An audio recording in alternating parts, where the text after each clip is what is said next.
Hi, it's Paul Sladkus, Good News Planet. I'm here with David Giannetto. Hi, David. How are you? Hi, good, great. Thanks for having me here. Good, great. No, big social mobile. All right. So I'm very excited because we got a chance to meet at the Digital Summit here in New York. And that is a great event put on Victor Harwood. We've covered that for many years because that's the latest and the greatest in the world of technology, in the world of media, and the today conversation. So Right. David wrote a book called Big Social Mobile, How Digital Initiatives Can Reshape the Enterprise and Drive Business Results, and how digital initiatives can reshape the enterprise and drive business results. And it's very interesting, your book. Congratulations. Thank you. Appreciate it. You're a successful businessman, CEO, and professor, and blogger, and busy at many different things, helped a lot of large corporations do better with their social media outreach. And so I'm very excited to get to speak to you. But I think one point here that I wanted to initially start with was that, today's St. Patrick's Day, okay? That's right, happy St. Patrick's Day. So I wore a green tie here, okay? But now, this tie looks like a regular green tie for St. Patrick's Day. However, unbeknownst to others, this is not a St. Patrick's Day tie, okay? This actually is a Santa Claus, a Christmas tie, okay? Because sometimes what you might see and what you might be doing might not be what you know you're doing. And I think there's a little bit of that in this book. So that's my lead in here, and with that in mind, so tell us about the book. Yeah, well, the book takes its name from big data, social media, mobile technology, and those are three initiatives that certainly most companies are spending a tremendous amount of time and money on these days. And they've been doing that for the past 5 or 10 years. You know, social media has really only been around for 10 years. It seems like such a natural part of our life today, but 10 years is really not a long time.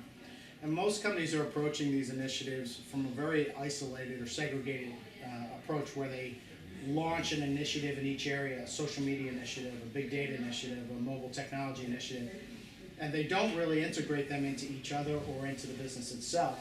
So as a result, they're getting some good results in isolated areas, building followers, collecting more data, getting a lot of folks to download a mobile application, but they're not really using these initiatives to realize what I would call traditional measures of business: increased revenue, increased profit, reduced expense, more customers.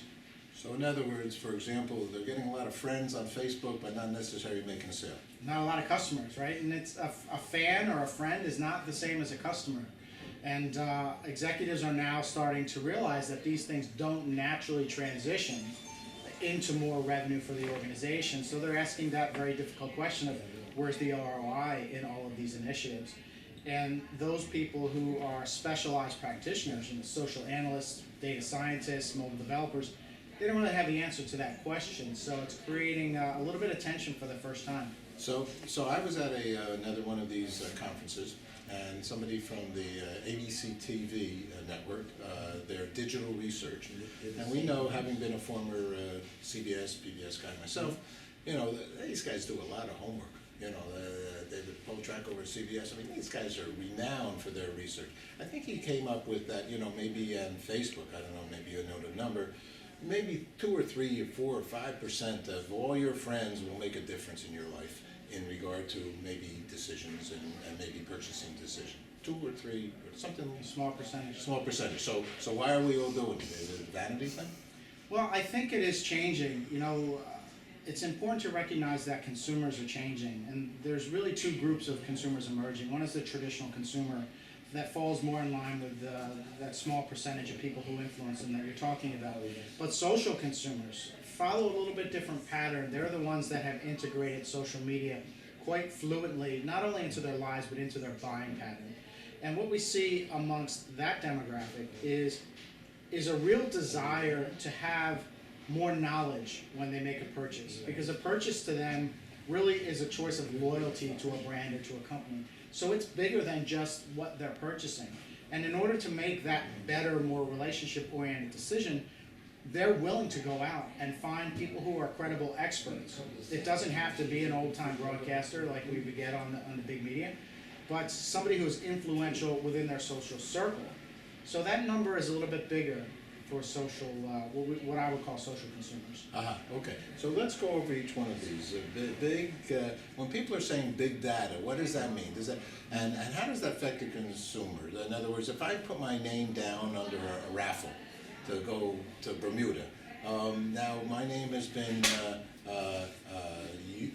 in somebody's database, and somebody's database becomes somebody else's database, and somebody becomes a big database, and now they know that I'm a Paul Sladkus likes to go to Bermuda. Well, it's really what they can do with the information. So big data really isn't a great term to begin with. It's quite confusing to people. Big data we think of as the data that comes out of the social and mobile world, but it's also coming off the internet, and it feels very esoteric to us, as if it has nothing tangible in it. But really what it is, if we strip all that away, it's a much better understanding of who a consumer is, what their social circle looks like, what their behavioral patterns are, what their preferences are, than we've ever had before. So big data is really insight into a consumer's, not even just their behaviors, but also their emotional state, the hierarchy of their values, their core preferences as an individual. And smart companies use that data to understand them and to sell to them more effectively. Okay, how about in the process of that, the word called privacy? All right, there's something called privacy that, do I want them to know that I want to go to Bermuda? Well, privacy is a really hot topic, but I think what most folks are forgetting when it comes to privacy is that you're choosing to participate as a consumer. When you accept the rules associated with either a browser or downloading an application, you're choosing to accept those rules, and you understand that they're going to be gathering data about you. You don't have to accept them all. You can choose to opt out of some of them, but consumers really aren't very educated on what data is being collected about them. And they certainly don't have any understanding of how far data collection goes. I know that. That's why I'm so scared. That's why I used to have hair, and now I'm worried that they know so much. They know more about me than I know about me. Well, actually, is that right? In some ways they do. Those poor devils. Well, people are always surprised when you look at an application, and a lot of times I'm talking to consumers about privacy, and one thing they're always doing is they're telling their children, don't spend money on apps when they get them a smartphone. Get the free apps. But they don't understand that the free apps are really oftentimes really just data collection mechanisms. So they're collecting even more data, which creates even more concern because it's children we're talking about. But it goes really far. If we look at even some of the games that are now played and quite popular, it's really showing what your preferences are as an individual. How quickly do you get frustrated? How quickly will you spend based on that frustration? What is your pattern once you hit something more challenging? Do you back off and go to something else? Do you dig deeper in? Do you do more research? And these are all unique to us as individuals, but what it does from the corporate side of the house, it lets us know what the triggers need to be to convert you from a consumer into a customer. And on a more sophisticated level, it's about not giving you more incentive than they have to convert you to a customer. They can hit you with a high dollar rebate right away and convert you. But if they understand that you're a person that will purchase quickly regardless, they won't offer you as much of a discount.